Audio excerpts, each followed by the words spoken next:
जो लोग आम बोलचाल में बोलते हैं कि हल्का फीवर है, कमजोरी हो रही है, ये सब की वजह? मोस्टली वायरल है ना, मैंने कहा पूरे बदन में कमजोरी है तो वायरल है। और हल्का बुखार मतलब अगर आपने मान लिया कि 100.4 फ़ारेनहाइट से ज्यादा है तो बुखार है, तो मेजर कर लो ना, मेजर करके देख लो कि कितना टेम्परेचर है।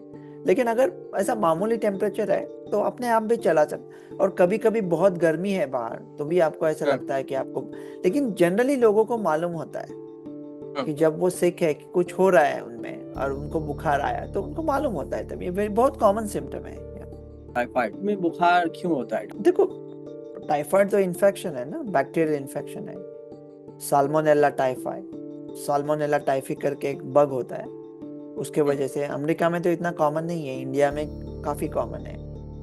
जो कुछ लोग कहते हैं कि महाराष्ट्र के जो देवता थे शिवाजी महाराज, कुछ लोग कहते थे कि उनका मृत्यु टाइफाइड की वजह से हुआ था, जिसको संस्कृत में विषम ज्वर कहते हैं। विषम मतलब ऑड, मतलब सम मतलब सेम टाइम पे आता है, विषम मतलब कभी भी आ सकता है। कभी अगर भी आ मलेरिया सकता का, हाँ, मलेरिया का बुखार हर 48 घंटे या हर 72 आवर्स आता है, ये टाइफाइड का कभी भी आ सकता है। लेकिन अभी टाइफाइड का भी प्रभाव कम हो गया है वैसे, क्योंकि जो कॉमनली यूज एंटीबायोटिक्स है वो टाइफाइड के खिलाफ भी चलते हैं। लेकिन क्या होता है ना, हम लोग, अगर आपने माना कि ये कुछ बैक्टीरिया विलन है, ओके, और हम जो एंटीबायोटिक यूज करते हैं और जो फीवर यूज करते हैं उनको मारने के लिए, वो है हीरो। तो अगर मानो एक बैक्टीरिया में गब्बर, और जय और वीरू ने छत पे खड़ा होके उसके ऊपर एक ही गोली चला दी और फिर रुक गए, तो एक गोली से 50 डाकू तो मरने वाले नहीं है, लेकिन वो 50 डाकुओं को समझ पता आएगा कि जय और वीरू कहाँ पे खड़े हैं, और वो छत के तरफ जाके उनको पकड़ लेंगे। वैसे अगर एंटीबायोटिक आप खा रहे हो तो कभी कभी लोग क्या करते हैं कि 1-2 दिन खा लिया, बाद में बंद किया, या कौन सा भी दवा उठा के खा ली, तो वो बैक्टीरियम को पता चलता है फिर वो एंटीबायोटिक कैसे काम करता है, और फिर वो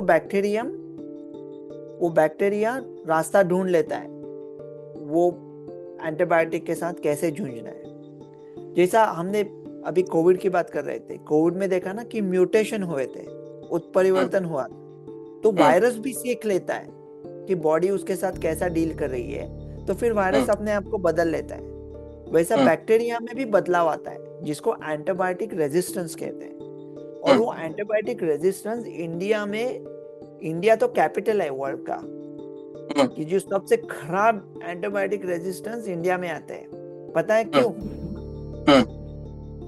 कि इंडिया में कोई भी केमिस्ट के पास जाके एंटीबायोटिक उठा सकता है, अमेरिका में प्रिस्क्रिप्शन लगता है। अभी मैं गया था, मेरे को 3 रुपए का दूध खरीदना था, दिल्ली गया था तो साला 1000 बार आपके पास इंडिया का सेलफोन है क्या, ओटीपी दे दो, जीटीपी दे दो, टीटीपी दे दो, टैक्स, जिंदगी हराम कर दी मेरी। लेकिन एंटीबायोटिक खरीदना चाहता था, कोई भी कैसा भी कैश देके खरीद सकता है, तो ये बहुत गलत है, इंडिया की सबसे गलत बात है। तो आप कोई भी एंटीबायोटिक ऐसा केमिस्ट से ना उठाए, केमिस्ट स्कूल नहीं गया है इसके लिए, वो डॉक्टर का काम है, डॉक्टर का काम डॉक्टर को करने दो, केमिस्ट का काम केमिस्ट को करने दो। आप केमिस्ट के पास जाके नहीं पूछ सकते उनको कि मुझे ऐसा थोड़ा सर में दर्द लग रहा है, क्या बुखार, क्या ले लूं मैं। और ज्यादा एंटीबायोटिक कम खाओ, वही अच्छा है। ज्यादातर वायरल बुखार अपने आप चला जाएगा।